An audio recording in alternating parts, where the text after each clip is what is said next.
Magandang araw mga kabubbles!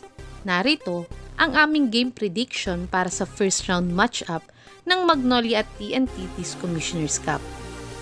Ang Magnolia Hotshots nga ay may twice to beat advantage kontra sa TNT dahil sila nga ang number 1 sa standing at number 8 naman ngayon ng TNT sa standing Disc Commissioner's Cup. Sa paghaharap nga nila sa elimination rounds, ay tinambakan ng 8 points ang TNT ng Magnolia sa score na 110-102. At ang best player sa laban na ito ay ang import ng Magnolia na may big double-double na 31 points, 20 rebounds at 3 steals sa kanilang panalo.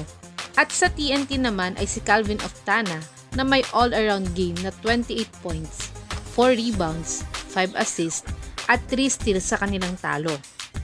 Ang pagkakaiba lang sa laban nilang ito ay ang interim import ng TNT na si Quincy Miller ang import dito at wala din ang sharpshooter nilang si RR Pugoy sa laban na to. At sa Magnolia Hotshots naman ay wala din ang hustle player nilang si The Beast sa labang ito. Ngayong playoffs game nga nila ay ang kapatid nga ng super import nilang si RHJ ang import ng TNT at nakabalik na nga din ang isa nilang star na si RR Pugoy sa lineup nila. At ang good news naman sa Magnolia ay nakabalik na din sa kanilang star nilang si Calvin Abueva. Kaya't magiging dikdikan ng first round matchup na to dahil parang finals matchup na agad. Tiyak na makakaisa naman ng TNT dito.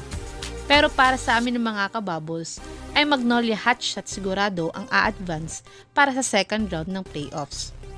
Dahil complete lineup nga ang Magnolia, samantalang ang TNT naman ay wala ang former finals MVP nilang si Mikey Williams na nagpahirap sa Magnolia last 2021 finals matchup nila. At pati ang defensive big man nilang si Poy Eram ay wala ngayong Commissioner's Cup. Kaya't malaki talagang advantage ng Magnolia sa TNT ngayong Commissioner's Cup playoffs. Pero kayo mga kabubbles, sino sa dalawang ito ang papasok sa second round ng playoffs? Ilagay nyo na po yan sa baba mga kabubbles. Panoorin po natin ang kaunti pa nilang highlights sa laban nila sa elimination round game nila.